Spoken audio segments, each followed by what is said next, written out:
Salam dan bahagia Bapak Ibu Guru semuanya yang hadir pada siang hari ini. Pada kesempatan ini izinkan saya sebagai moderator pada siang hari ini untuk memandu acara desiminasi budaya positif di SMK Negeri 1 Pages Aji Jepara oleh Ibu Christine Wahyuni dari CKP Angkatan 11.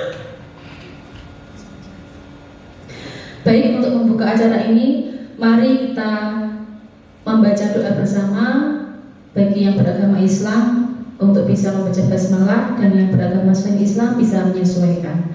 Mari kami hantarkan Bismillahirrahmanirrahim. Untuk berikutnya langsung Bu Christine kami persilakan. Oke, terima kasih Bu Eka. Selamat siang Bapak Ibu. Selamat siang Bu Christine. Sehat semuanya? Sehat. Oke, kalau kita sehat berarti kita semangat, ya kan? Nah, kalau kita semangat, kita mau jargon SMK. Bisa nggak? Bisa. Oke, kita SMK. Bisa. SMK. Hebat. SMK. Bisa hebat. Eswajira. Keren. Lokasi kuat. Memakan Indonesia. Itu tepuk tangan buat kita semua.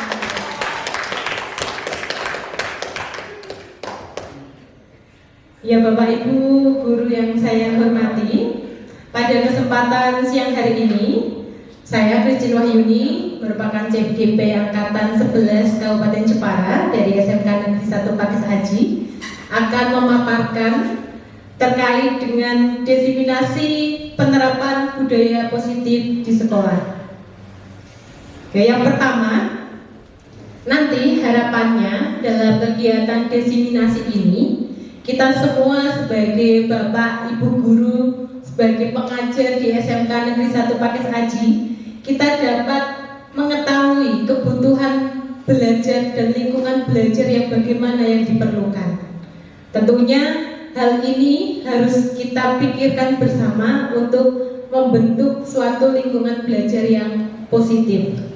Yang kedua, tentunya kita akan menggerakkan komunitas sekolah untuk bersama-sama mengembangkan dan mewujudkan visi SMK Negeri 1 Pages Aji. Yang kedua, capaian umum, secara umum dalam desiminasi budaya positif pada siang hari ini. Yang pertama itu kita akan memahami pendidikan menurut Ki Hajar Dewantara. Selain itu ada evaluasi dan refleksi, dan yang terakhir adalah memahami peran sebagai guru untuk membangun budaya positif. Dan secara khusus dalam desiminasi budaya positif siang hari ini, itu nanti ada beberapa hal yang akan saya sampaikan. Nanti ada terkait dengan apa itu disiplin dan nilai-nilai universal, ada teori motivasi perilaku manusia, ada motivasi internal dan eksternal, sampai dengan segitiga restitusi. Nah, dan bagaimana langkah-langkahnya nanti, ini akan kita bahas bersama dalam kegiatan desiminasi siang hari ini. Nah, Bapak Ibu yang kami hormati, nah di sini ada pemantik, ada pertanyaan pemantik. Bapak Ibu, setuju atau tidak setuju hukuman dapat mendisiplinkan anak? Oh, Pak Haji setuju. Pak Haji setuju. Alasannya, ya, karena kita untuk mendisiplinkan anak, kalau nggak ada hukuman, anak itu tidak akan takut atau menuruti aturan yang ada. Oke, baik. Jadi Pak Haji setuju jika. Oke, yang lain Bapak Ibu, adakah yang tidak setuju? Pak Yusuf. Ya, Pak Yusuf tidak setuju. Kenapa Pak? Ayo, bagaimana Pak? Tidak setuju terkait dengan adanya hukuman? Iya. Kalau diterapkan dalam sekolah, hukuman itu kan seakan-akan anak itu merasa sangat takut terhadap apa yang telah diberikan diberikan oleh seorang guru, tapi lebih tepatnya yaitu memberikan suatu pembinaan. Oke, baik ya. Tepuk tangan buat Pak Yusuf. Nah, Bapak Ibu, untuk mengetahui lebih dalam nanti kita akan bahas apakah hukuman itu patut enggak atau kita terapkan di sekolah. Nah, yang kedua, pemberian hukuman dengan hal positif seperti membaca atau membersihkan halaman sekolah dapat meningkatkan disiplin anak. Setuju atau tidak setuju?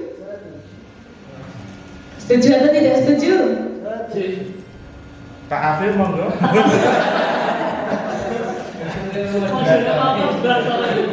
Oke, setuju ya, Pak Afif setuju ya. Oke. Jadi untuk yang nomor 2 setuju semua? Setuju. Yang ketiga, memberikan penghargaan dapat meningkatkan motivasi belajar anak. Setuju? Ada yang tidak setuju? Ada. Oke. Ya, dari pertanyaan pemantik ini kita akan kupas lebih dalam ya. Oke, kita memasuki topik yang akan kita bahas bersama. Yang pertama adalah perubahan paradigma belajar. Yang kedua, disiplin positif dan nilai-nilai kebajikan universal. Yang ketiga, teori motivasi, hukuman dan penghargaan serta restitusi. Yang keempat, ada keyakinan kelas. Kelima, kebutuhan dasar manusia dan dunia berkualitas. Keenam, posisi kontrol. Dan yang ketujuh, segitiga restitusi. Ya, ada banyak sekali Bapak Ibu yang perlu kita pelajari hari ini. Tetap semangat ya. Oke, lanjut. Ini yang pertama mengenai perubahan paradigma belajar. Berdasarkan filosofi pendidikan Ki Hajar Dewantara, pendidikan itu berpihak pada murid. Ya, jadi kita sebagai seorang guru itu bertugas untuk menuntun dan menjadi fasilitator. Kita sebagai seorang guru itu diibaratkan sebagai petani. Nah, mengapa petani kok nggak nelayan, nggak tukang jahit?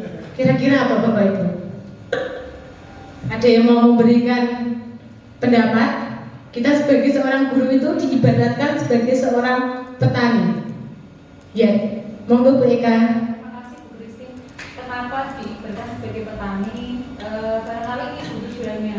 Kalau petani kan mulai dari pembibitan, kemudian harus menyirami, kemudian memupuk, sehingga seorang guru dimaksud juga harus sama dari awal memberikan pendidikan, kemudian memantau sampai dengan berkolaborasi. Oke, baik, luar biasa jawaban kita. Iya Bapak Ibu, jadi kita diibaratkan sebagai seorang petani. Kita itu sudah punya bibit, kan? Bibit-bibit. Nah, bagaimana mengembangkan bibit itu agar bertumbuh sampai berbuah dengan baik. Nah, ketika pertumbuhan itu kan pasti ada gulma, ada hama-hama, ya kan? Gimana caranya kita bisa membuat tumbuhan itu bisa menjadi lebih baik. Nah, itu adalah tugas seorang petani. Begitupun dengan kita Bapak Ibu sebagai seorang guru. Kita sudah punya bibit-bibit yang luar biasa, yaitu peserta didik kita. Tugas kita adalah mendampingi mereka, menuntun mereka, di mana ketika mereka melakukan kesalahan, kita menuntun ke jalan yang lebih baik. Kemudian ketika siswa itu ada masalah, kita memfasilitasi untuk menemukan solusinya. Nah, begitu sehingga harapan kita bersama, kita dapat menciptakan lulusan yang beriman, bertakwa, mandiri, kreatif, seperti dengan visi SMK Negeri 1 Padis Aji. Nah, Bapak Ibu, kita perhatikan di depan. Nah, ini ada ilustrasi. Kegiatannya adalah mengepalkan tangan. Nah, jika Bapak Ibu punya emas atau barang berharga apapun, kemudian Bapak Ibu kepal, terus ada orang yang berusaha merebutnya. Nah, otomatis Bapak Ibu akan berusaha untuk menjaga jangan sampai kepalan ini dibuka. Nah, orang yang merebut itu kan pasti juga akan berusaha. Demikian juga kita yang mengepal juga akan berusaha bagaimana kepalan kita itu tidak lepas. Nah, ilustrasi tersebut menggambarkan bahwa kita sebagai seorang guru itu mengontrol murid. Nah, ibarat ini tuh kita dalam kepalan ini, siswanya itu ada di dalam genggaman kita. kita tugasnya adalah mengontrol. Jangan sampai siswa kita ini keluar jalur. Yang kedua, bahwa kritik dan membuat orang merasa bersalah itu dapat menguatkan karakter. Contoh ini kan tadi meskipun dikoyak-koyak, ditarik, bahkan sampai dijambak-jambak, tapi dia tuh tetap berusaha. Nah itu ilusi dari menguatkan karakter. Kemudian yang ketiga, bahwa semua penguatan positif, efektif dan bermanfaat. Karena apa? Ada hal yang kita jaga, ya positif. Kalau tidak, seandainya jarum yang kita pegang kepal itu pasti kita akan lepaskan. Karena apa? Menyakiti ya. Tapi kalau emas yang kita genggam, nah ibarat siswa-siswi kita itu adalah emas ya, benih yang sangat berharga. Yang keempat, bahwa orang dewasa memiliki hak untuk memaksa. Nah, Bapak Ibu ketika punya anak-anak, ya, di sini sudah menikah semua ya? Belum. Sudah berkeluarga ya? Ada yang sudah punya anak kecil. Nah, terkadang kita memaksa anak kita untuk melakukan hal baik. Itu tidak masalah, karena apa? Kita sebagai orang dewasa itu tahu mana yang benar. Kalau anak kecil itu kan masih belum tahu, masih dengan sesukanya sendiri. Nah, kita arahkan. Jadi kita sebagai orang dewasa itu memiliki hak untuk memaksa, dengan catatan harus sesuai. Jangan dipaksa dengan yang tidak-tidak ya. Terus yang berikutnya, siapa sesungguhnya yang memiliki kontrol? Nah, ini ada stimulus respon dan juga ada teori kontrol. Secara garis besar Bapak Ibu kita bisa lihat di layar bahwa kita mencoba mengubah orang agar berpandangan sama dengan kita. Tapi dalam pilihannya kita berusaha memahami pandangan orang lain tentang dunia. Setiap kita pasti punya pandangan hidupnya masing-masing. Tidak semua orang bisa harus sesuai dengan kita. Nah, itu tetap kita hargai, tapi dengan teori kontrol ya, kita harus bisa melakukan sebuah perubahan yang lebih baik.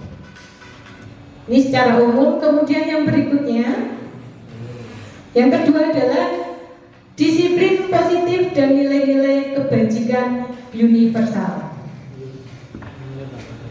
Nah, di dalam disiplin positif, ini Bapak Ibu, kita mengetahui Anda tidak bisa mengontrol orang lain, hanya Anda yang bisa mengontrol diri Anda. Nah, jadi kita itu tidak bisa mengontrol orang lain, tapi kita bisa mengarahkan. Yang bisa mengontrol adalah dirinya sendiri. Sekuat apapun kita memaksa orang lain, kalau orang lain itu tidak mau berubah, itu akan susah. Tapi dari hati mereka, ketika sudah ada motivasi internal, nanti akan berubah. Makna disiplin, belajar kontrol dengan menggali potensi kita agar tercapai tujuan yang mulia.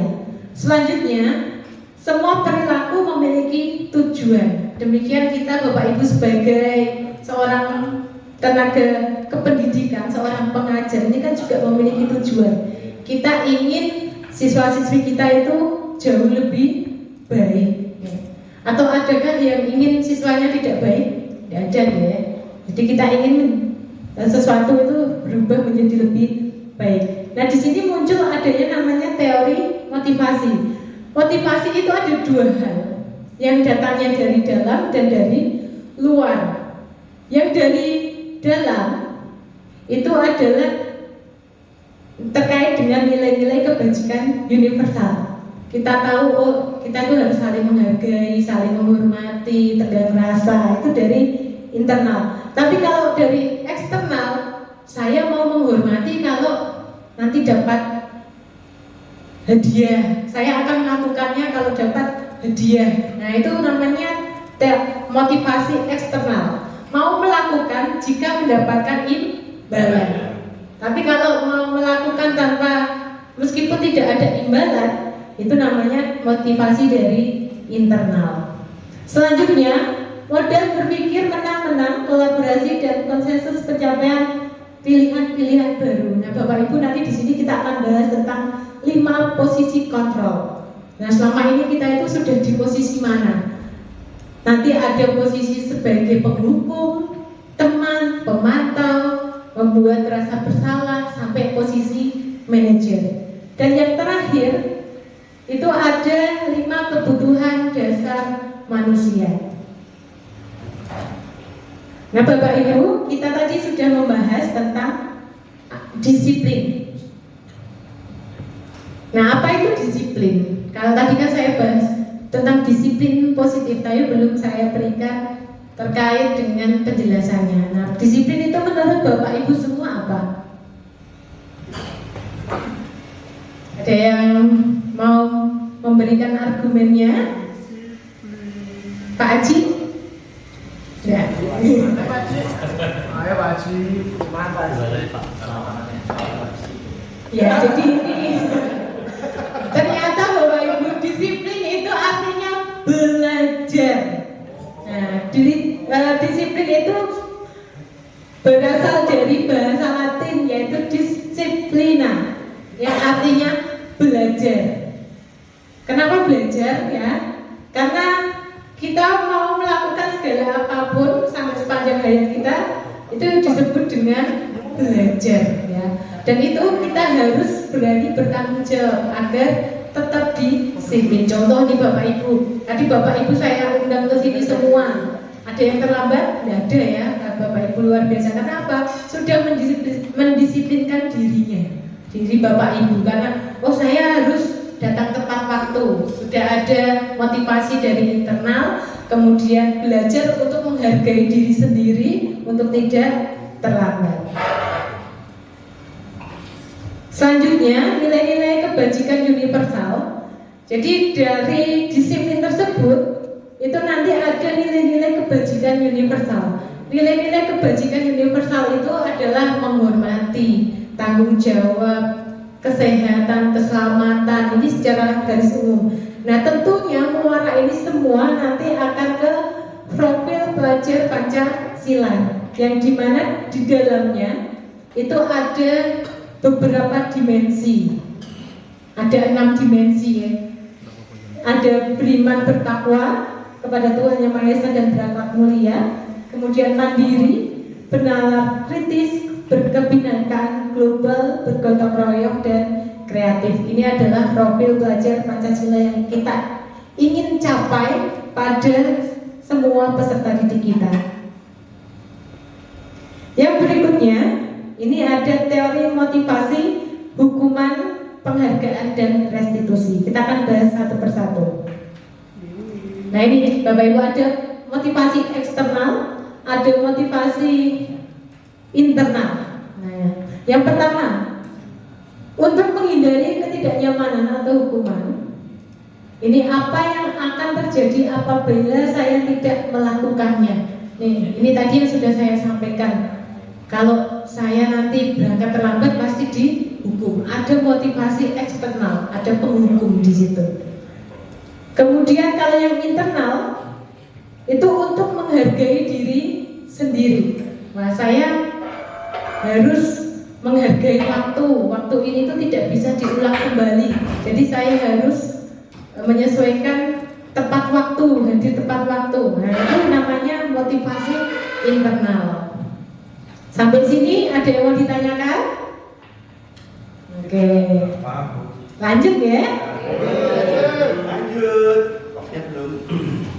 Nah, di sini merdeka. Tujuan kita dalam pendidikan itu adalah memerdekakan anak. Merdeka itu memiliki arti tidak hanya terlepas dari perintah, akan tetapi juga cakap buat memerintah diri sendiri. Jadi jangan kita artikan merdeka itu bebas, los gitu kan. Tapi di sini kita juga harus bisa memerintah diri sendiri. Tentunya ketika kita memerintah diri sendiri itu kan dalam hal yang baik. Masa kita harus memerintah diri kita untuk mencuri, untuk bolos, untuk dan lain-lain, kan tidak. Nah, dari sini kita harus memerdekakan murid ya, kita beri kebebasan tapi mereka harus bisa mengontrol dirinya. Dari situ nanti akan tercipta budaya yaitu tanggung jawab, menghargai diri sendiri serta menghargai orang lain. Nah ini Bapak Ibu, hukuman ternyata dihukum oleh penghargaan. Hukum bahwa penghargaan berlaku sama dengan hukuman dalam arti meminta atau membujuk seseorang melakukan sesuatu untuk memenuhi suatu tujuan tertentu dari orang meminta. Nah, rata-rata Bapak Ibu, ketika ada siswa yang terlambat, kita hukum. Nah, ternyata hukuman itu bisa membuat mental seseorang menjadi kecil, menjadi semakin menutup diri, semakin minder, ya betul sekali Pak Yusuf. Demikian juga penghargaan ternyata Bapak Ibu. Ketika kita memberikan penghargaan kepada orang lain, itu bisa membuat orang lain berkecil hati. Nah ini yang disebut dengan dihukum oleh penghargaan. Ternyata ketika kita memberikan penghargaan, itu bisa menjadi hukuman ternyata. Nah ini sering yang kita harus evaluasi Bapak Ibu. Mungkin ketika kita ngajak anak-anak terus kita beri penghargaan, yang kita beri penghargaan itu senang, tapi dia akan stagnan, tidak bisa mengembangkan. Oh karena saya udah mencapai kepuasan yang diharapkan. Tapi orang yang tidak mendapat penghargaan itu merasa di dirinya itu gagal. Wah saya tidak bisa. Ini saya bagaimana, berarti ini saya merasa gagal sekali dalam hidupnya. Nah itu Bapak Ibu, jadi ketika kita memberikan penghargaan itu jangan sampai membuat orang lain itu berkecil hati. Nah caranya gimana kira-kira biar tidak terjadi hal seperti itu? Kita bisa memberikan penghargaan tanpa membuat yang lain merasa gagal. Nah kira-kira gimana Bapak Ibu? Kita sharing ya. Ada yang mau berbagi? Pak Haji. Ya, misalnya kita bisa memanggil seseorang itu ke rumah tertentu untuk menghakimi ya. Oke, baik, luar biasa jawabannya. Ya, jadi kita bisa memberikan penghargaan secara diam-diam. Ya, tapi kita juga dalam pemberian penghargaan pun kita juga harus bisa melihat situasi dan kondisi. Tentunya kita juga bisa memberikan penghargaan tapi yang bisa memotivasi orang lain. Contoh ya, wah dari sebuah kata-kata aja udah tidak harus gift itu berupa barang. Jadi kata semangat untuk orang yang telah berhasil dan menyemangati pula bagi teman-temannya yang belum berhasil. Itu adalah penghargaan yang nantinya akan semakin mendewasakan. Oke, lanjut. Oke, ini tadi sudah. Nah, ini bentuk program kebajikan atau apresiasi. Nah, ini Bapak Ibu tadi ya. Kita bisa memberikan pengakuan secara khusus. Ya, tadi Pak Aji kita panggil secara pribadi. Nah, itu benar ya Pak. Jadi tidak menyakiti itu bisa. Kemudian beri pengakuan secara pribadi ya, face to face ya. Saya bangga, Bapak bangga sama kamu ya. Bapak bangga atas prestasi yang kamu raih, tingkatkan selalu ya. Nah itu. Kemudian beri pengakuan kepada semua murid. Nah kalaupun harus diberikan secara umum, itu kita memberikannya itu secara ke semuanya. Nah kalian sudah sangat luar biasa, sudah berjuang sampai tahap ini. Nah untuk mendapatkan yang terbaik lagi, mari kita sama-sama terus tingkatkan prestasi kita. Nah itu kan ditujukan untuk semuanya, tidak ada yang merasa sangat gagal, itu tidak ada. Kemudian beri pengakuan secara konsisten. Nah ini jangan kita pilih-pilih ya, di kelas A nanti kita beri pengakuan, kelas B tidak. Nah nanti akan terjadi konflik kalau seperti itu. Terus fokus pada proses. Selanjutnya ini ada contohnya Bapak Ibu. Nah ini pembuka. Kemarin saya perhatikan nilai kamu semakin baik. Nah seperti itu kan menambah semangat, ya. Nambah semangat. Kemarin Bapak perhatikan dari hari ke hari tugas kamu semakin bagus. Terus saya menghargai atas kerja keras. Nah, kita gunakan kalimat-kalimat yang positif. Terus terima kasih waktu yang diberikan sudah menemani Ibu untuk melakukan diseminasi. Seperti itu adalah kita pemberian penghargaan secara umum tanpa harus menjatuhkan orang lain. Oke, next. Nah ini Bapak Ibu ada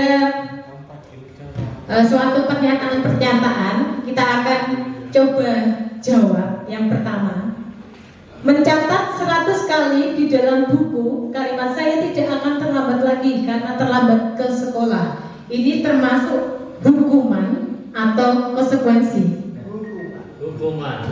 Hukuman ya, hukuman. Nanti kita akan cek jawabannya. Kemudian lari mengelilingi lapangan basket 2 kali karena terlambat hadir di sekolah. Hukuman, oke. Murid diminta untuk push up 15 kali karena tidak menggunakan masker ke sekolah. Hukuman.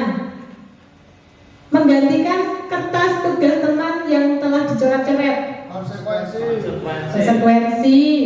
Membersihkan tumpahan air di meja tulis karena tersenggol pada saat belajar. Konsekuensi. Murid disuruh untuk mengenakan sepatu seharian di sekolah karena tidak mengenakan sepatu hitam. Hukuman. Oke. Lari mengelilingi lapangan basket 2 kali karena terlambat 10 menit untuk pelajaran PJOK.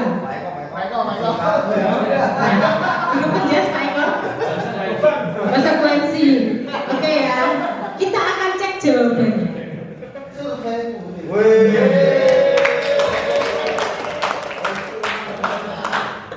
Ini saya akan jelaskan Bapak Ibu. Mencatat 100 kali di dalam buku kalimat saya tidak akan terlambat lagi. Itu merupakan hal yang negatif apa positif? Iya, negatif ya. Kenapa kok negatif Pak Han? Memberatkan. Iya, memberatkan. Ada timbal baliknya nggak dengan pembelajaran yang kita lakukan? Kalau anak disuruh nyatet 100 kali, ada nggak? Tidak ada. Jadi di sini masuknya adalah hukuman karena termasuk tindakan yang memberatkan, merugikan dan tidak ada sangkut pautnya dengan pembelajaran. Nah, apakah kita pernah Bapak Ibu melakukan hal seperti itu atau menyuruh anak seperti itu? Pernah. Pernah.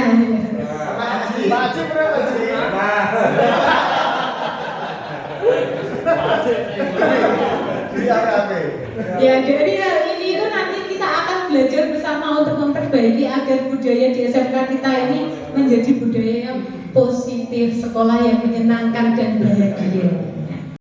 Lari mengelilingi lapangan basket 2 kali karena terlambat hadir di sekolah. Ini masuknya secara umum Mbak Haji ya. Berarti masuknya hukuman. Karena apa? Juga memberatkan. Anak dari rumah sudah terburu-buru ya kan, sampai sekolah dia itu berharap tidak terlambat, tapi ternyata di jalan ada suatu kendala, sampai sekolah terlambat, udah terlambat dihukum. Nah, semangatnya kira-kira habis terlambat disuruh keliling lapangan basket 2 kali, tambah semangat belajar enggak? Tidak, ya capek.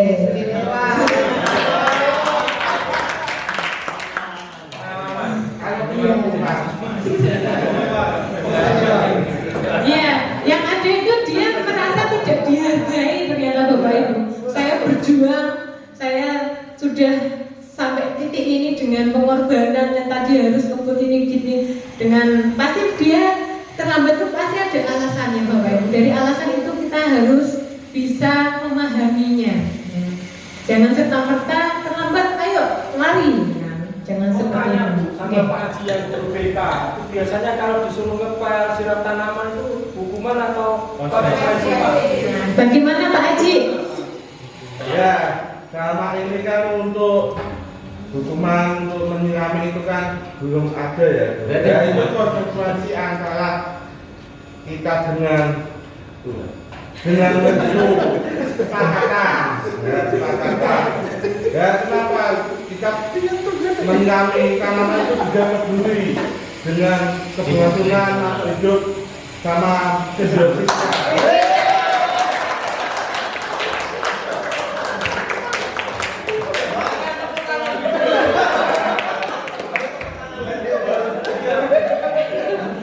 Ya, luar biasa Pak Haji ya. Ini tepuk tangan sekali.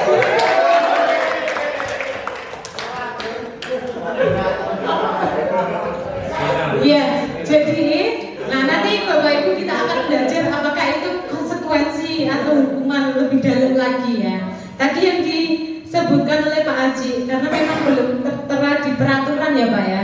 Kemudian dibuat kesepakatan dalam hari itu juga. Iya. Nah, kemudian dijelaskan tujuannya ya. Jadi tidak hanya kamu nyiram, kamu ngepel. Nah, nanti dijelaskan. Berarti ini tujuannya nanti untuk menjaga kebersihan, terus simbiosis mutualisme. Kita juga mati.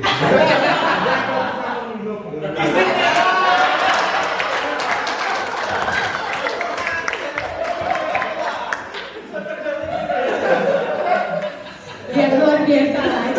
Kita lanjut ke pertanyaan yang ketiga. Murid diminta untuk push up 15 kali karena tidak menggunakan masker ke sekolah. Pak Eko biasanya. Ya. Ini masuknya juga hukuman ya. Apa hubungannya ya tidak pakai masker dengan push up? Nah, ini kan juga kita harus lihat keterkaitan satu sama lainnya. Nah, beda lagi yang keempat ini, menggantikan kertas tugas teman yang telah dicoret. Ini merupakan suatu konsekuensi. Ya. Konsekuensi. Oh, saya berarti ini dia tahu harus menghargai, ya kan? Tahu bertanggung jawab. Oh, saya mencoret-coret kertas yang bukan milik saya, berarti saya harus menggantinya. Itu namanya konsekuensi. Kemudian yang berikutnya, membersihkan tumpahan air di meja tulis karena tersenggol pada saat belajar. Ini juga merupakan konsekuensi. Dia tahu, meyakini, punya keyakinan dari dirinya, dan ketika menumpahkan air, nah dia itu harus bertanggung jawab, harus membersihkan tumpahan air tersebut tanpa harus disuruh. Itu merupakan konsekuensi, sudah menjadikan nilai di dalam dirinya yang tertanam. Yang berikutnya, murid disuruh untuk tidak mengenakan sepatu seharian di sekolah karena tidak mengenakan sepatu hitam. Nah, ini hukuman Bapak Ibu. Ya. Ini pernah ya dilakukan di sekolah kita? Ada ya. Dari hal sini, ya memang tujuan kita adalah mendisiplinkan anak. Tapi apakah dalam satu hari itu anak tidak pakai sepatu, terus jalan-jalan kalau seumpama ketusuk duri atau terkena hal yang lain, nah itu bagaimana Bapak Ibu? Sedangkan kita juga memikirkan ke arah sana. Nah, jadi kita juga harus memikirkan ke depannya. Yang terakhir, lari mengelilingi lapangan basket 2 kali karena terlambat 10 menit untuk pelajaran PJOK. Nah, ini Pak Eko ya. Kalau siswanya ada yang terlambat, lari keliling lapangan, itu merupakan konsekuensi, bukan hukuman ya. Beda dengan yang terlambat. Karena apa? Memang itu sesuai dengan, iya, ada keterkaitannya. Sampai sini bisa dipahami ya Bapak Ibu semuanya? Bisa. Tetap semangat? Lanjut. Nah, ini Bapak Ibu untuk penjelasannya. Bedanya apa sih hukuman sama konsekuensi? Kalau hukuman itu sesuatu yang menyakitkan.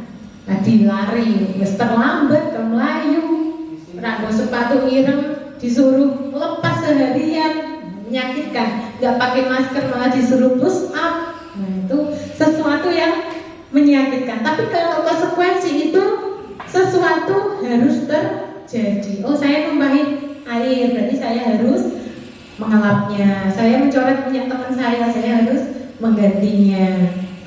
Terus saya menyakiti teman saya, berarti saya harus minta maaf. Itu namanya konsekuensi. Terus yang kedua, membuat anak sakit untuk jangka waktu lama. Nah ini Bapak Ibu, ternyata hukuman itu memiliki dampak yang negatif, ya, yang buruk, dapat membuat anak sakit. Nah, contoh aja tadi, kita nggak tahu kondisinya anak itu bagaimana. Kita semua aja langsung lari keliling lapangan. Ternyata dia punya penyakit asma, ya kan? Bisa sakit langsung, dampaknya bisa buruk, ya. Tapi kalau konsekuensi membuat anak merasa tidak nyaman dalam jangka waktu pendek. Contoh tadi, airnya tumpah, kan perasaan gak enak. Wah ini kok basah, ini bagaimana, kan? Saya harus mengelapnya, saya harus segera membersihkannya. Itu namanya konsekuensi. Terus yang berikutnya, hukuman. Anak membenci kedisiplinan. Nah, ternyata hukuman itu bisa membuat anak membenci. Karena apa? Sudah ada rasa sakit hati. Berbeda dengan konsekuensi. Kalau konsekuensi itu anak menghargai disiplin. Nah, ini adalah perbedaan antara hukuman dan konsekuensi. Selanjutnya, hukuman itu merupakan paksaan, ya kan? Tadi disuruh lari mengelilingi lapangan itu kan paksaan dari pemberi hukuman tersebut. Kamu harus melakukannya. Kalau enggak nanti nggak boleh masuk. Nah, kayak gitu. Tapi kalau konsekuensi, anak menghargai. Oh ini itu karena memang saya yang lakukan, saya harus bertanggung jawab atas apa yang saya lakukan. Berikutnya, mendorong anak menyakiti diri sendiri, itu hukumannya. Ini kita bisa lihat Bapak Ibu, ada konsep diri yang buruk. Anak belajar untuk menyembunyikan kesalahan, marah, ya kan? Nah ini yang sering terjadi Bapak Ibu, yang sering saya temukan. Anak belajar untuk menyembunyikan kesalahan, dia terlambat. Nah, terus dia itu takut dihukum. Akhirnya apa?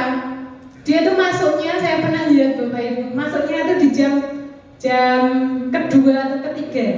Nah, kenapa? Ya kan? Ketika anaknya saya panggil, saya takut Bu, takut dihukum. Nah, kalau pas istirahat kan tidak ketahuan, apalagi pas jam pembelajarannya itu sudah berbeda dan Bapak Ibu gurunya tidak terlalu memperhatikan. Nah, di jam pertama nggak ada, jam kedua ada. Ternyata anak itu malah belajar untuk menyembunyikan kesalahannya. Nah, ternyata dari sini Bapak Ibu nanti kita bisa belajar gimana anak ini bisa lebih disiplin lagi tanpa harus melakukan hukuman yang memberatkan. Oke, yang berikutnya ini yang bagian terakhir dari tadi, hukuman, motivasi, hukuman, penghargaan, dan restitusi. Bapak Ibu sudah ada yang tahu tentang restitusi? Pak Haji udah. Pak Haji? Ya Pak Haji, apa Pak Haji? Belum tahu Bu. Oh belum tahu. Itu apa Bu? Restitusi. Nah ini kita bisa perhatikan bersama ya di layar. Restitusi itu adalah proses menciptakan kondisi bagi murid untuk memperbaiki kesalahan mereka sehingga mereka bisa kembali pada kelompok mereka dengan karakter yang lebih kuat. Restitusi juga merupakan proses kolaboratif yang mengajarkan murid untuk mencari solusi untuk masalah mereka dan membantu murid berpikir tentang orang seperti apa yang mereka ingin menjadi dan bagaimana mereka harus memperlakukan orang lain. Itu restitusi. Nah, gambaran singkatnya itu gini, saya ingin dihargai, berarti saya juga harus menghargai. Nah, ini tuh harus kita tanamkan kepada peserta didik kita Bapak Ibu. Dan hal itu bisa kita mulai dari kita semua. Kita memberikan contoh yang baik, teladan yang baik bagi peserta didik kita. Nah, yang sering saya sampaikan ke anak-anak, anak-anak itu kadang di kelas itu saling ejek-ejekan, kemudian timbal baliknya ada yang nggak suka, kemudian jadi murung anak tersebut, ya kan? Nah, selalu saya sampaikan, kalau kalian ingin dihargai, belajarlah untuk menghargai. Kalau kalian nggak ingin dicubit, jangan nyubit orang lain. Nah, itu artinya restitusi Bapak Ibu. Jadi di di mana kita ingin memposisikan kita bisa lebih baik lagi. Proses kolaboratif dan hal ini tidak bisa dilakukan sendirian. Ada yang memediasi, ada yang menjadi fasilitatornya. Kalau kita sendirian, yang ada adalah ego kita secara mandiri yang keluar. Tapi kalau ketika ada orang lain tanya, kamu kok kenapa bisa begitu, dan kesalahannya di mana, bagaimana cara memperbaikinya, itu namanya restitusi. Nah ini Bapak Ibu, kita bisa lihat bedanya hukuman, konsekuensi, dan restitusi. Hukuman itu ternyata adalah identitas gagal atau negatif. Kalau konsekuensi dan restitusi itu masuk ke dalam identitas sukses, ya, karena bisa menerapkan nilai-nilai kebajikan dalam dirinya. Nah ini tadi hukuman itu bersifat pasif, agresif, kemudian ada paksaan, ada ketidaknyamanan, itu namanya hukuman. Tapi kalau konsekuensi itu sesuatu yang harus terjadi, membantu penerapan, mengikuti peraturan dalam masyarakat, kemudian murid menjadi menghormati peraturan yang ada dan menerapkannya. Okay. Sambil disambi Bapak Ibu monggo ya, jangan terlalu sepaneng. Oke, lanjut. Yang berikutnya adalah restitusi tadi ya. Restitusi itu merupakan pilihan, di mana kita harus menguatkan murid dalam jangka yang panjang. Anak itu menjadi lebih mandiri. Oke, ini untuk minumnya masih OTW ya.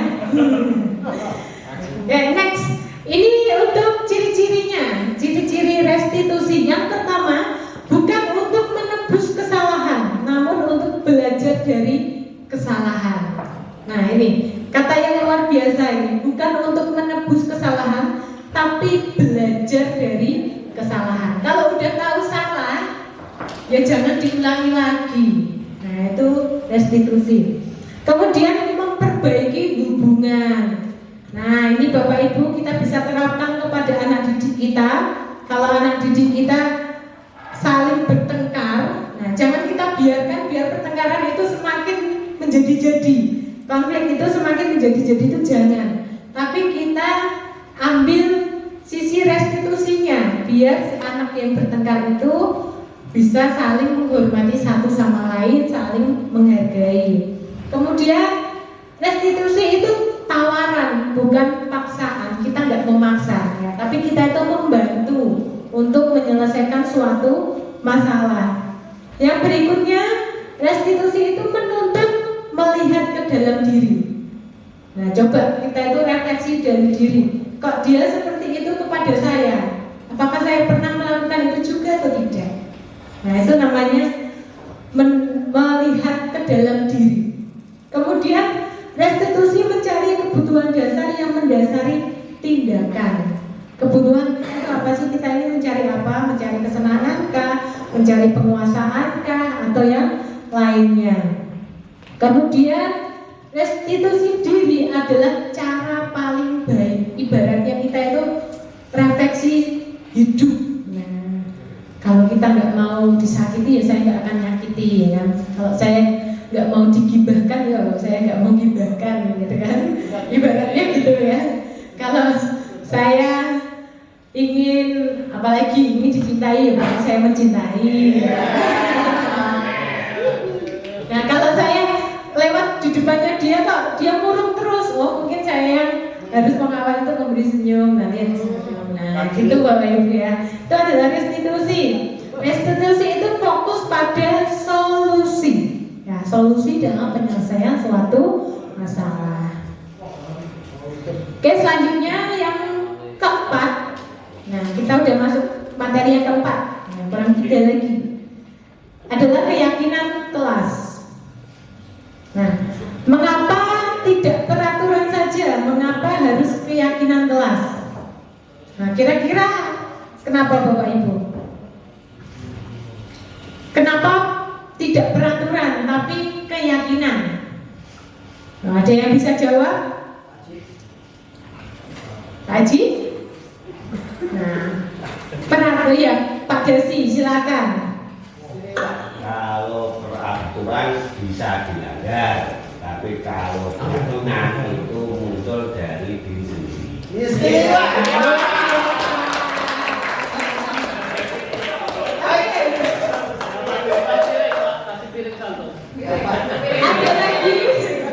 Ada lagi yang ingin menyampaikan kenapa kok tidak peraturan saja tapi keyakinan kelas? Ada? Tidak ada, oke. Tadi yang disampaikan oleh Pak Desi juga benar ya. Baik. Peraturan, rata-rata peraturan dibuat itu untuk dilanggar, ya kan? Tapi kalau keyakinan, Berusaha. ya dia itu akan berusaha untuk menjalankannya, untuk menjaganya karena apa? Sudah diyakini dalam hidupnya. Nah, peraturan yang ada itu juga kadangkala itu sudah dibuat secara sistem, secara umum. Sekolah kita punya peraturan, tapi setiap kelas kita itu harus punya keyakinan. Nah, keyakinan ini menjadi salah satu biar nanti peraturan kelas itu bisa, peraturan sekolah itu bisa dijalankan. Oke, lanjut. Nah, ini Bapak Ibu, kalau kita lihat di dalam sistemnya, yang paling kecil yaitu adalah peraturan kelas. Nah, Bapak Ibu ketika mengajar pasti sudah pernah ya, ini sudah pernah menerapkan peraturan kelas. Peraturan kelas ini dibuat antara guru dan siswa. Disepakati masuk pertama. Anak-anak, ini kesepakatan kelas kita bagaimana? Tujuannya apa? Agar dalam pembelajaran nantinya itu berjalan dengan nyaman. Ya, kunci kita dalam belajar adalah nyaman dan bahagia. Ya kan ada kesepakatan. Apa? Yuk, yang pertama apa? Jaga kebersihan, Bu. Oke, terus yang kedua harus minta izin ketika ambil barang orang lain. Dan biasanya peraturan kelas ini menggunakan bahasa yang positif. Tapi kalau peraturan sekolah itu masih negatif. Contoh, dilarang membuang sampah. Nah, itu kita bisa dilarang membuang sampah sembarangan. Kita bisa ubah menjadi kalimat yang positif. Buanglah sampah pada tempatnya. Nah, terus apa lagi? Dilarang. Ya. Terus kata positifnya apa, Pak? Kata positifnya.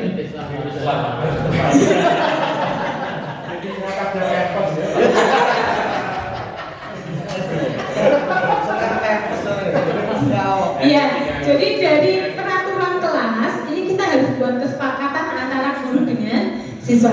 Dan ini datanya harus banyak dari siswanya, bukan dari gurunya. Kalau dari gurunya ya nanti kembali lagi ke peraturan ya. Tapi kalau banyakkan datang dari siswa itu yang merupakan peraturan dan keyakinan. Nah, keyakinan itu jika dilakukan dengan baik maksimal akan menciptakan namanya lingkungan yang positif, belajar lebih nyaman, belajar lebih menyenangkan karena saling menghargai, saling menghormati, tidak saling memenangkan egonya satu sama lain, dan pada akhirnya terciptalah budaya positif. Ya, itu Bapak Ibu, jadi kita sebagai seorang guru itu harus bisa menciptakan budaya yang positif. Nah, ini Bapak Ibu ada dua gambar sebelah kanan dan kiri. Nah, ini Bapak Ibu silakan lihat mana. Ini sama-sama kesepakatan yang kelas yang dibuat. Tapi mana yang lebih mencerminkan nilai-nilai keyakinan? Nilai-nilai keyakinan atau kebajikan. Yang paling mencerminkan yang mana Bapak Ibu? Yang sana, yang sana mana? Yang backgroundnya hijau atau yang backgroundnya putih? Putih, oke baik yuk. Kenapa Pak hadirin yang backgroundnya putih? Karena lebih apa ya, muncul dari empati. Ya, dari empati.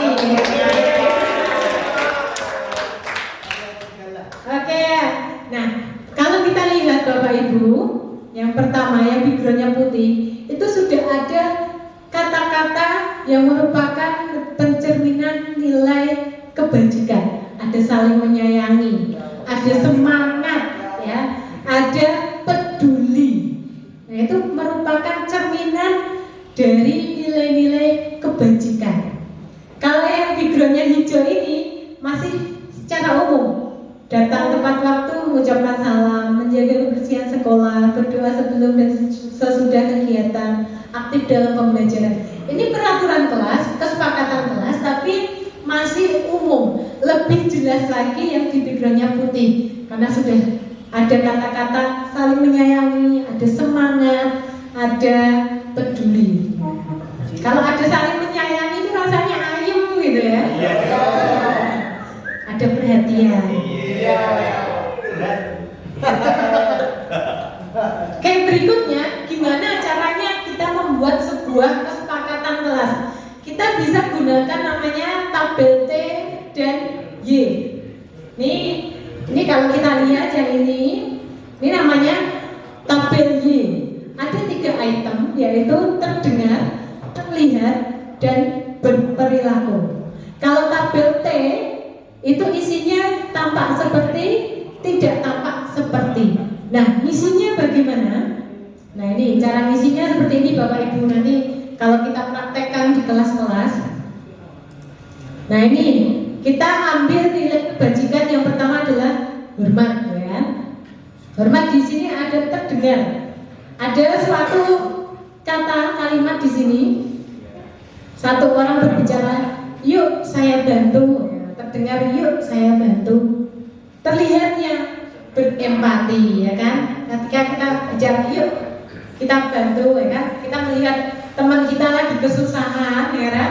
Ngangkat barang beban berat, dewean, sendirian, gak ada yang bantu, terus kita datang, "Yuk kita bantu." Rasanya kan terdengarnya seperti itu, terlihatnya itu kita empati, ada rasa empati. Kemudian perilaku kita itu tersenyum ramah. Nggak mungkin yuk kita bantu sampai mukanya murung, kan nggak mungkin, ya kan? Yuk kita bantu, ya. Ada sedikit senyuman yang diberikan. Nah, itu bisa kita praktekkan Bapak Ibu di dalam kelas-kelas kita, biar anak-anak kita itu bisa meyakini, ya, bisa menerapkan nilai-nilai kebajikan. Kemudian yang berikutnya di sini juga ada kata kita selesaikan ini bersama. Kita selesaikan ini bersama. Terdengarnya seperti itu, terlihatnya memegang barang milik orang lain hanya dengan izinnya. Nah, ini contoh itu kadang ada yang ambil seenaknya saja, kan? Itu tidak langsung dimarahin. Kok barangnya sopo, kan? Itu barangnya siapa, kan? Tapi bisa kita bicarakan baik-baik, ya. Terus baik-baik, ya. Harus ada izin, ya. Kemudian ada kalimat tolong, terima kasih, terdengarnya seperti itu, ya. Itu merupakan cerminan-cerminan. Oke, lanjut Bapak Ibu. Ini merupakan keyakinan kelas yang saya buat bersama anak saya di kelas 11 MP2. Jadi saya akan tawarkan ke anak-anak. Nah, di kelas kita itu nanti bagaimana apa yang kalian inginkan dan kesepakatan yang bagaimana yang harus kita yakini bersama, ya. Dari diskusi bersama, kolaborasi bersama itu menunjukkan ada 6 kesepakatan. Yang pertama itu saling menghargai satu sama lain. Kemudian yang kedua, hadir tepat waktu. Ketiga, menjaga kebersihan dan ketertiban kelas.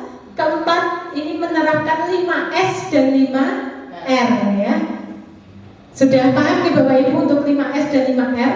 Nah, ini saya terapkan ke siswa. Ada yang belum tahu? 5S itu senyum, salam, sapa, sopan, santun. 5R ringkas, rapi, resik, rawat, rajin. Ya, luar biasa Pak Hadirin, ya.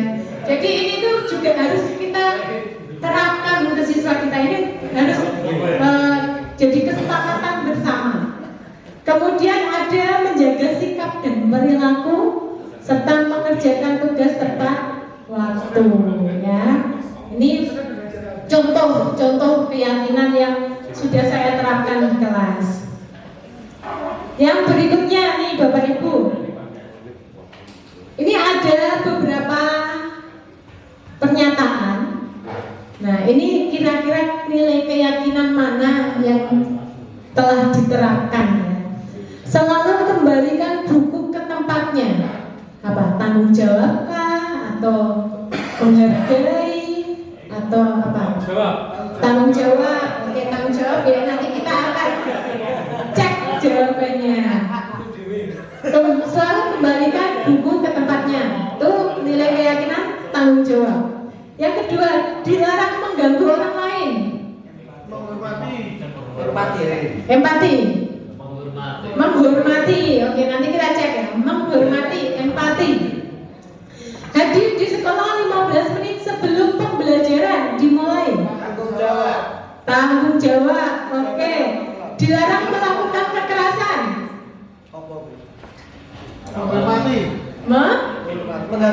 Menghargai, menghormati. Dilarang menggunakan narkoba. Kesehatan. Bergantian menunggu giliran. Menghormati. Gunakan masker. Kesehatan. Jangan berlari di kelas atau koridor. Menghormati keselamatan. Kita cek jawabannya. Nah, oke, luar biasa. Benar semua ternyata Bapak Ibu. Ya, ada nilai keyakinan tanggung jawab, ada menghormati ya. Tadi Bapak Ibu sudah luar biasa bisa membuat keyakinan kelas sesuai dengan tahapannya ya, sesuai dengan porsinya. Nah, ini tinggal kita menerapkan kepada siswa-siswi kita Bapak Ibu, sehingga budaya di SMK Negeri 1 Pakis Aji ini bisa lebih positif dan semakin bersinergi tentunya. Oke. Berikutnya, ini kebutuhan dasar manusia dan dunia berkualitas. Ini Bapak Ibu kita bisa lihat kebutuhan dasar manusia itu ada 5. Kebutuhan dasar manusia itu yang pertama adalah tentu kita bertahan hidup dengan cara apa? Makan, minum, ya kan? Kebutuhan dasar manusia yang paling dasar adalah kebutuhan bertahan hidup. Yang kedua yaitu kasih sayang dan rasa diterima. Nah, ini kasih sayang itu penting sekali Bapak Ibu, karena kita sebagai makhluk sosial itu ingin diterima, ingin diperhatikan. Kemudian ada kebutuhan penguasaan, kebebasan dan juga kesenangan. Nah, oke, lanjut yang berikutnya, materi yang ke-6, 5 posisi kontrol. Kita perhatikan video berikut ini Bapak Ibu. 5 posisi aku aja.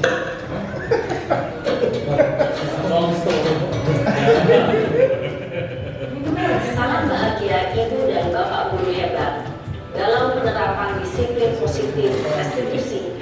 Salah satu program yang dikembangkan adalah 5 posisi kontrol. 5 posisi kontrol dalam restitusi adalah proses perjalanan seorang pendidik agar dapat mengenali dirinya. Pada video kali ini kita akan membahas tentang 5 posisi kontrol yang dikembangkan oleh Diane Lawson dan contoh penerapannya. 5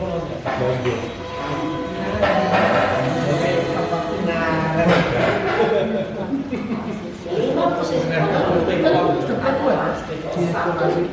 Posisi pembuat rasa bersalah. 3. Posisi teman. 4. Posisi pemantau atau penegak. 5. Posisi manajer.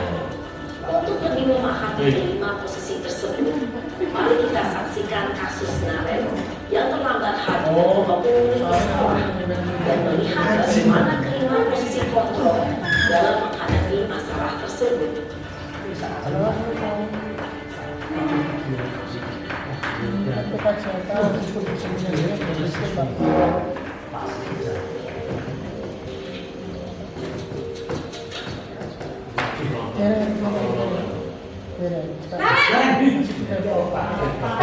Sini kamu. Selalu terlambat. Kamu deh, pasti terlambat.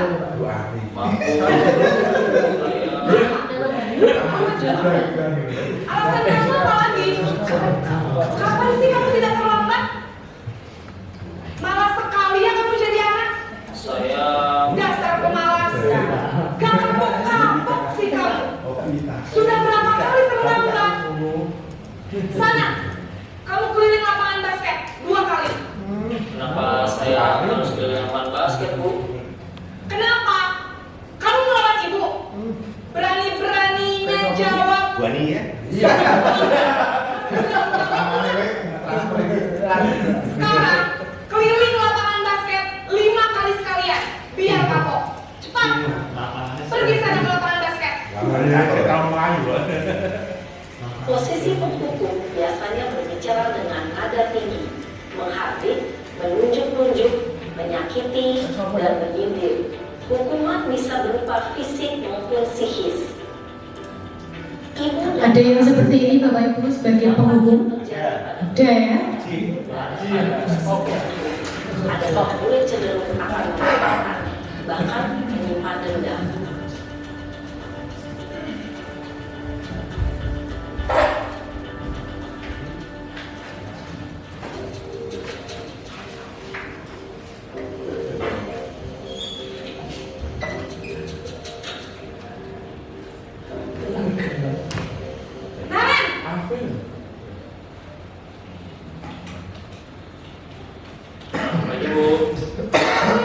Naren, kamu kenapa terlambat lagi, nak?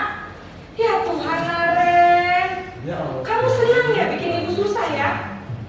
Kalau kamu terlambat lagi, nanti ibu yang ditegur bapak kepala sekolah, nak. Disangka ibu tidak bisa membina kamu. Duh, gimana ini? Maaf, Bu. Duh, Gusti Naren. Kamu suka ya kalau ibu tegur bapak kepala sekolah? Terus, sekarang ibu harus tulis apa ini di buku absen? Ini kamu sudah sering terlambat loh. Ibu harus apa coba? Maaf, Bu. Maaf sekali. Ya sudah, lain kali jangan bikin ibu susah lagi ya nak ya. Ibu tidak akan kuat lagi kalau kamu begini terus. Bisa jantungan kalau ibu tegur bapak kepala sekolah. Sana cepat ke kelas. Maaf ya, Bu. Maaf sekali. Posisi pembuat rasa bersalah berbicara dengan nada tenang, cenderung lembut. Namun kata-kata yang diutarakan membuat murid merasa menjadi orang yang gagal. Memandang murid Nah, kira-kira siapa Bapak Ibu di antara kita mungkin ada yang pembuat merasa bersalah? Inisial. posisi pembuat rasa bersalah. Murid akan menganggap dirinya yang bersalah. Dia akan menyimpan emosi negatif tersebut di dalam dirinya.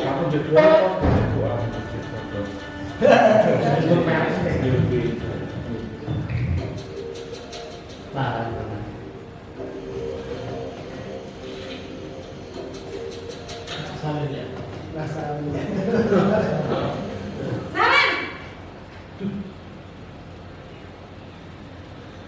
Selamat pagi, Bu.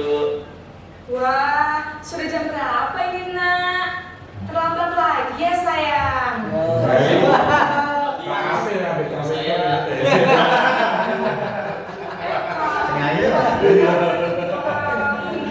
Bukannya anak yang larinya paling kencang. Kok terlambat sih? Iya, Bu. Saya memang terlambat banget tadi. Jadi, biar bisa lari kencang, tetap gak kencang, Bu. Ya sudah sana. Nanti lain kali larinya lebih kencang lagi ya.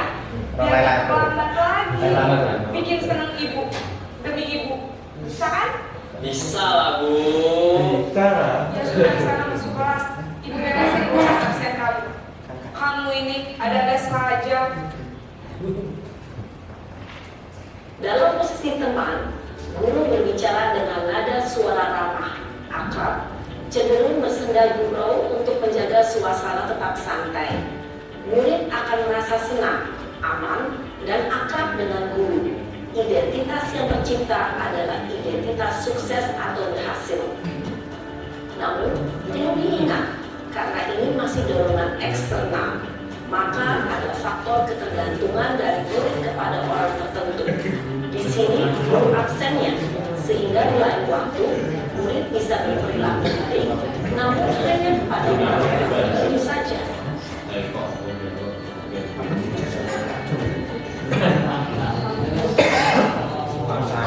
Ini yang berikutnya sebagai pemantau.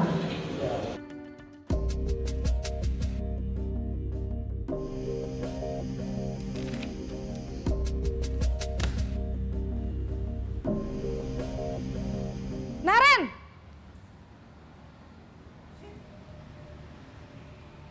Selamat pagi, Bu. Naren, apa peraturan sekolah kita tentang jam berapa kita harus masuk sekolah, nak? Kita harus di sekolah jam 7, Bu. Iya, betul. Sekarang sudah jam 7.20. Naren sudah tahu konsekuensinya jika terlambat hadir. Paham, Bu. Saya harus tinggal kelas pas jam istirahat selama 20 menit. Iya, benar. Konsekuensinya demikian. Jadi nanti jam 9.30 pas istirahat, kamu harus tinggal di kelas, kerjakan tugas tambahan untuk ketertinggalan kamu, ya? Baik, Bu. Posisi pemantau mengandalkan penghitungan atau data untuk mengontrol murid. Guru mengarahkan murid berdasarkan peraturan dan konsekuensi. Seorang pemantau menunjukkan bahasa tubuh dan ekspresi wajah yang datar dan cenderung formal.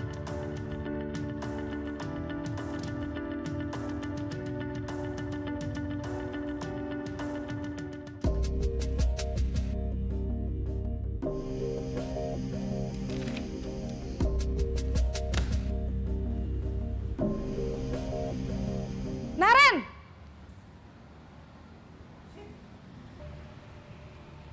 Selamat pagi, Bu. Selamat pagi, Naren. Maaf, Bu. Saya terlambat. Iya, sekolah masuknya jam 7, sekarang sudah jam 7.20. Jadi sekarang bagaimana ini, Naren? Maaf, Bu. Saya lupa setel alarm saya semalam. Baiklah, menurut kamu, keyakinan sekolah yang mana yang perlu kamu tingkatkan? Menghargai diri sendiri dan orang lain mungkin ya, Bu. Setuju. Jadi, apakah Naren meyakini prinsip saling menghormati tersebut? Iya, Bu. Saya meyakininya. Apakah Naren bersedia memperbaiki masalah keterlambatan ini? Bersedia, Bu. Bagaimana kamu akan perbaiki masalah keterlambatan ini?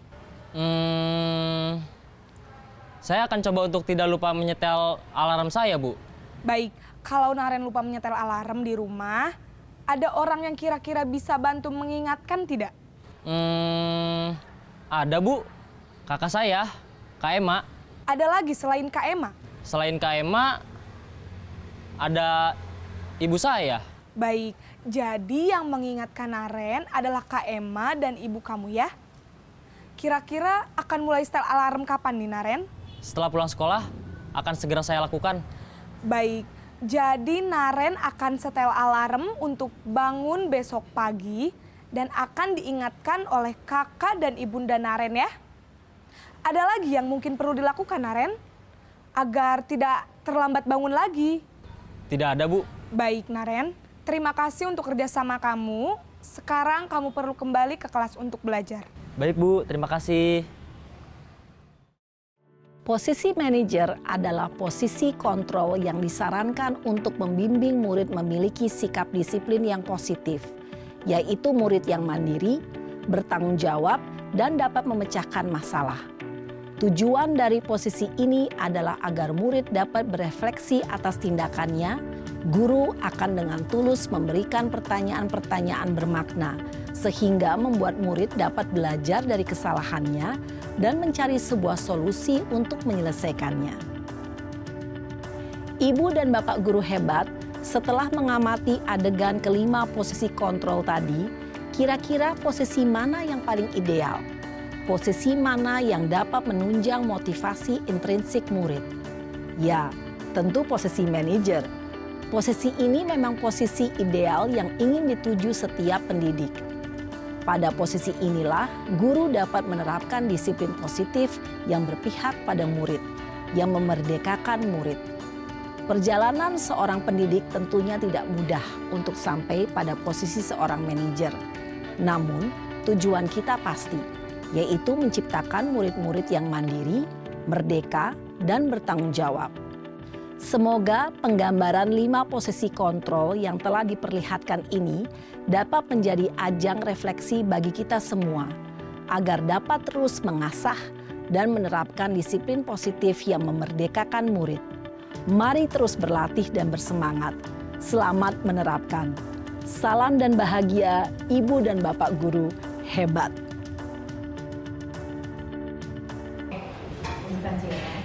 Oke Bapak Ibu, jadi ada 5 posisi kontrol.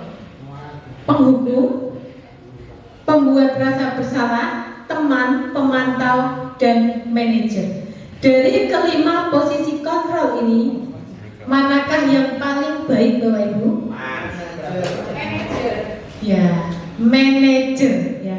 Karena di manajer ini, di posisi manajer ini kita bisa memposisikan diri dalam penerapan segitiga restitusi ya tadi. Jadi kita itu membantu untuk menemukan suatu solusi, bukan kita mencari siapa yang salah. Kalau penghukum Bapak Ibu itu cenderung kita nanti akan dibenci oleh anak. Itu adalah konsekuensinya. Kalau pembuat rasa bersalah itu membuat anak lebih minder, tidak percaya diri. Kalau teman, nah ini di posisi teman Bapak Ibu ternyata itu ada efek negatifnya. Kalau di posisi teman nanti lama-kelamaan itu seperti kita tidak dihormati ya, karena sudah merasa bestie, merasa teman ya. Jadi dampak buruknya adalah kita menjadi tidak dihormati oleh siswa. Yang berikutnya pemantau. Kalau pemantau itu kita memberitahukan kesalahan-kesalahannya. Tapi di sini di dalam pemantau itu tidak dicarikan solusi, tapi di dalam posisi manajer itu diajak untuk menemukan solusi bersama. Nah ini Bapak Ibu selanjutnya. Nggak mau geser ya? Apa ya? Nah ini Bapak Ibu ada pertanyaan-pertanyaan. Kita akan jawab bersama. Apakah dia posisinya penghukum, pemantau, teman, beri rasa bersalah ataupun manajer? Nah, yang pertama, saya kecewa sekali dengan kamu. Apa? Penghukum. Saya tidak pernah benar melakukannya. Kamu tidak pernah benar melakukannya. Penghukum. Pak Yusuf apa? Pemberi rasa bersalah. Oke. Ayolah lakukan demi ibu. Teman.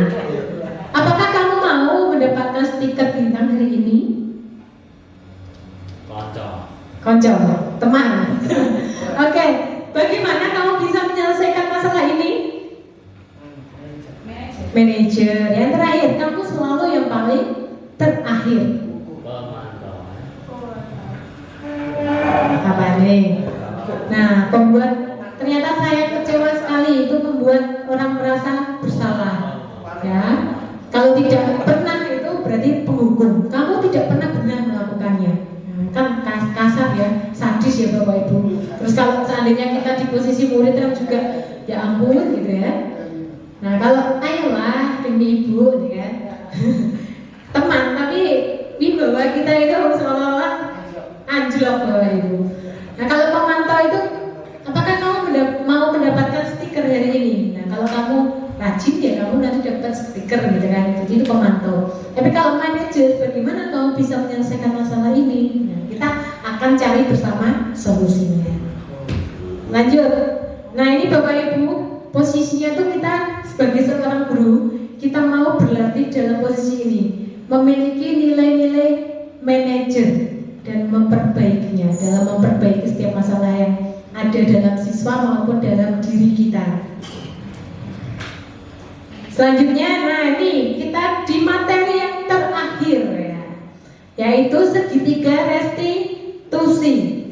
Nah ini ada sebuah video, kita akan lihat video singkat ini, kemudian nanti kita akan refleksikan bersama.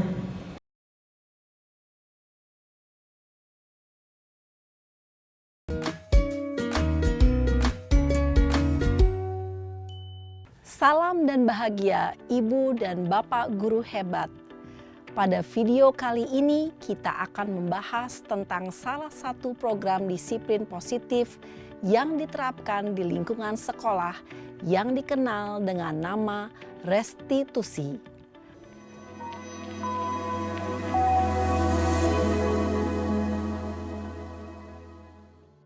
Restitusi dikembangkan oleh pakar pendidikan Diane Gosson, berlandaskan pada teori kontrol Dr. William Glasser. Segitiga restitusi adalah suatu proses dialog yang dijalankan oleh guru atau orang tua agar dapat menghasilkan murid yang mandiri dan bertanggung jawab. Pada saat guru di posisi manajer, aspek yang dikembangkan pada murid adalah motivasi intrinsik, sehingga penanaman nilai-nilai kebajikan dapat tumbuh dan berkembang menjadi suatu kebiasaan positif yang akhirnya membentuk karakter murid. Proses dialog ini terdiri dari 3 langkah yang digambarkan pada ketiga sisi pada segitiga restitusi. Sisi pertama adalah menstabilkan identitas. Sisi yang kedua adalah validasi tindakan yang salah. Dan sisi yang ketiga adalah menanyakan keyakinan.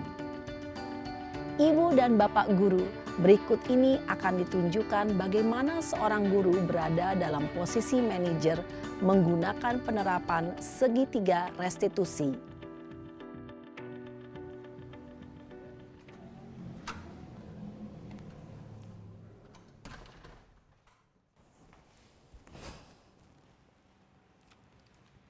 Siang Sarah.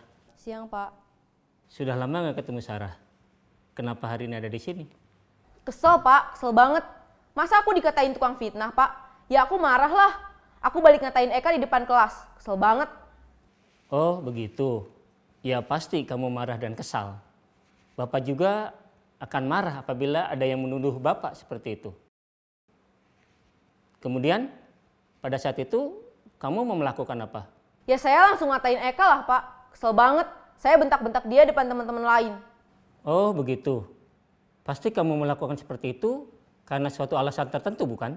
Iyalah, masa saya diam saja Pak? Ya saya bela diri lah. Masa saya dituduh tukang fitnah? Ya wajarlah. Mempertahankan harga diri itu sesuatu yang penting buat kamu. Untung kamu tidak bertindak lebih gegabah lagi. Hanya membentak-bentak. Iya Pak. Untung saya masih bersabar dan hanya membentak saja. Sudah gemes padahal. Saya pasti bela diri lah. Ya pasti ya. Tapi kamu memilih untuk tetap bertahan dan bersabar. Kamu memilih untuk tidak berbuat lebih parah lagi bukan? Iya. Nah, sekarang coba kita lihat lagi. Tindakan kamu yang bentak-bentak Eka di kelas. Tindakan kamu itu kira-kira sesuai dengan keyakinan kelas atau prinsip kamu tidak? Enggak lah Pak. Capek Pak jadi pemarah. Jadi keyakinan atau prinsip mana yang kurang sesuai dengan keinginan kamu? Ya, saya sebenarnya sangat menghargai orang lain. Mungkin saat itu saya menjadi emosi, jadi tidak menunjukkan sikap itu. Kamu meyakini tidak? Menghargai orang lain itu penting buat kamu. Yakinlah Pak. Iya, setuju. Kita harus saling menghargai. Namun, ada juga keyakinan yang kita sepakati yang perlu kita jalankan apabila kita sedang marah, bukan? Ya saya bisa lebih proaktif, mulai dengan diri sendiri. Saya bisa jadi lebih bersabar, mengambil waktu jeda untuk berpikir mau apa selanjutnya. Kira-kira kamu bersedia memperbaiki masalah ini tidak? Bersedia Pak. Kalau kamu memperbaiki masalah ini, kamu akan menjadi orang seperti apa? Saya akan menjadi orang yang bertanggung jawab kali ya Pak. Dan senantiasa proaktif. Iya, Menurut kamu, bagaimana rasanya menjadi orang seperti itu? Ya nyaman lah, bangga bisa bersabar dan menahan diri. Baiklah kalau begitu. Yuk kita pikirkan bagaimana memperbaiki masalah ini.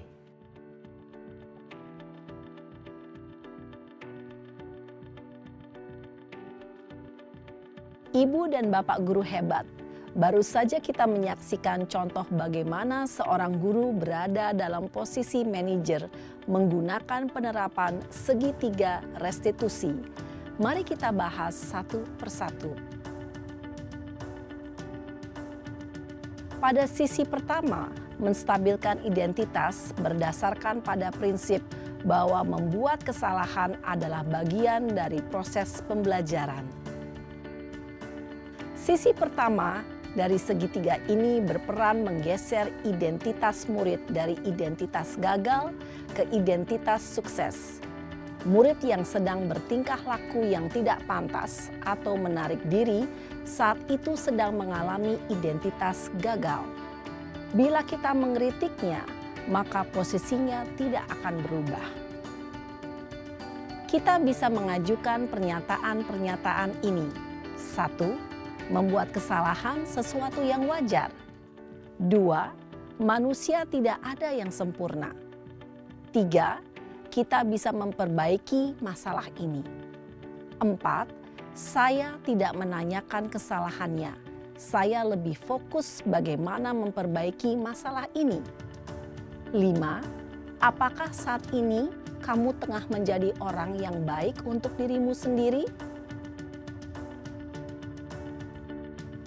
Pada sisi kedua, validasi tindakan yang salah berlandaskan pada prinsip bahwa setiap perilaku berupaya memenuhi suatu kebutuhan tertentu.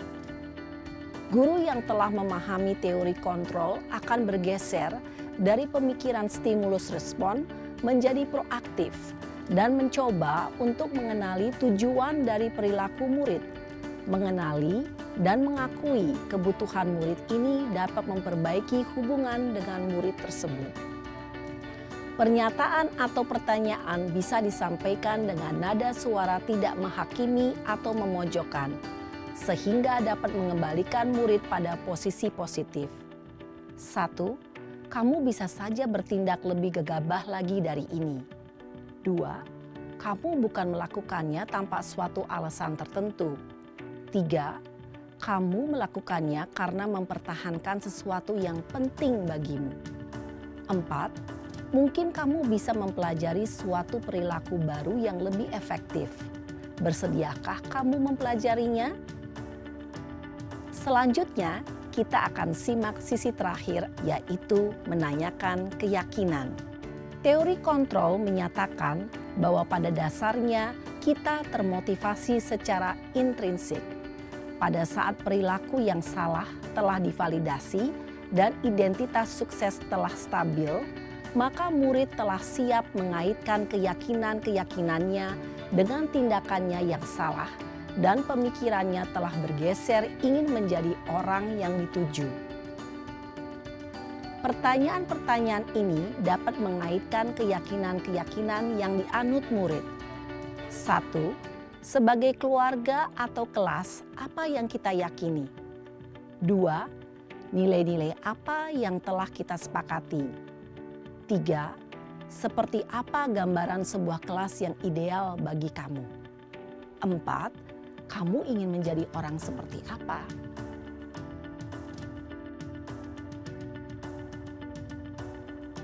Dalam menerapkan segitiga restitusi, perlu diperhatikan beberapa hal, yaitu 1. Perilaku yang salah perlu dikaitkan dengan nilai-nilai atau keyakinan-keyakinan yang telah disepakati atau dituju. 2. Kesediaan orang yang melakukan kesalahan untuk memperbaiki masalah. 3. Pemecahan masalah sebisa mungkin relevan atau memiliki hubungan dengan masalah yang ada. 4. Usaha. Perlu adanya suatu usaha perbaikan dari pihak yang berbuat kesalahan. 5. Waktu. Perlu didedikasikan waktu dari pihak yang berbuat kesalahan. Tanyakan kapan akan mulai diberlakukan usaha untuk memperbaiki masalah. Dengan memahami struktur penerapan segitiga restitusi, diharapkan guru dapat menerapkan posisinya sebagai manajer dengan mengajukan pertanyaan-pertanyaan bermakna yang dapat membuat murid menjadi lebih percaya diri, bertanggung jawab, dan mandiri. Nah, Ibu Bapak Guru perlu tidaknya mengikuti ketiga tahapan dalam segitiga restitusi bergantung pada ringan beratnya suatu permasalahan. Misalnya, bila permasalahan tersebut ringan, maka tidak perlu dijalankan secara berurutan. Bahkan bisa semudah menanyakan apa keyakinan yang kita sepakati.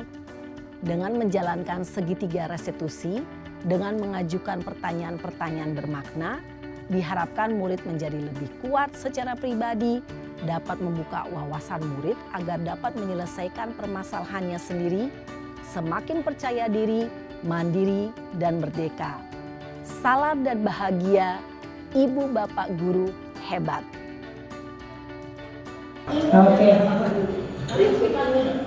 Oke, Bapak Ibu, itu tadi adalah video tentang segitiga restitusi.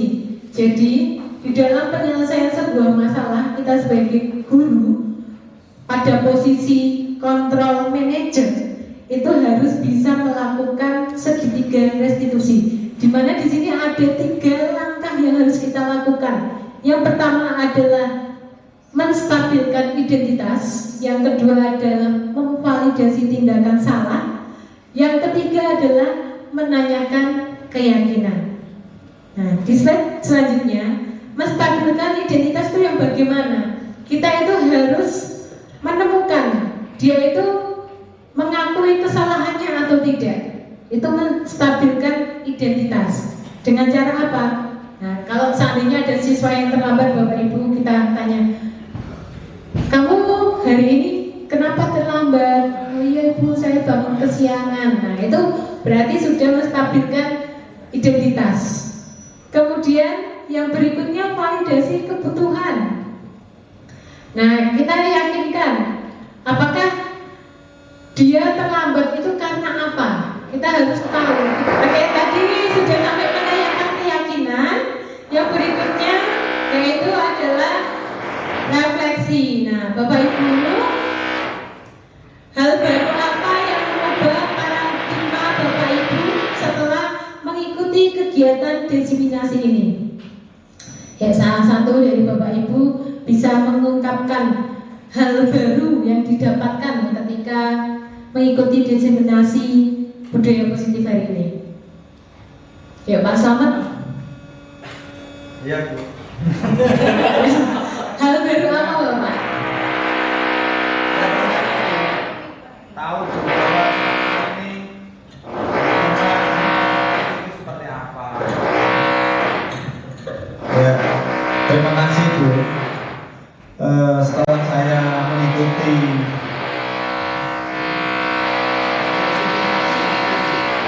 diseminasi pada siang hari ini, saya jadi lebih tahu Bu, perilaku saya selama mendidik siswa selama ini itu ya ada yang kurang tepat, ada yang tepat gitu. Dengan ada pencerahan dari apa ini diseminasi ini, diseminasi ya. Jadi lebih paham dan lebih bisa apa itu memilih mana nanti tindakan apa yang saya lakukan pada siswa agar tepat gitu.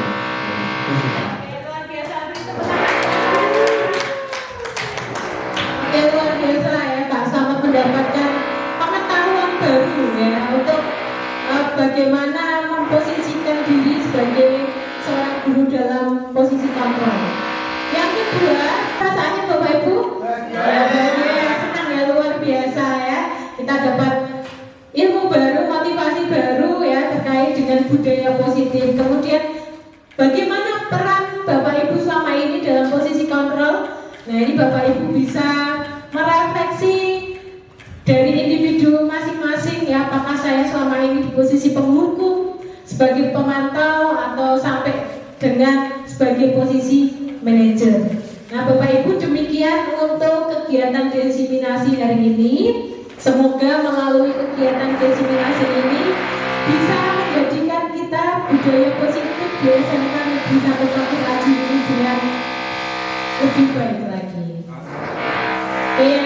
Terima kasih. Demikian definisi pada kegiatan hari ini. Selanjutnya saya kembalikan kepada moderator.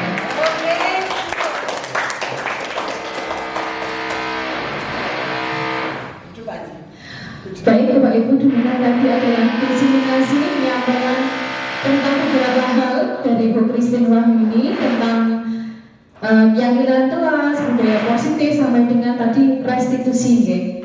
Tadi bagaimana Bapak Ibu? Senang bahagia?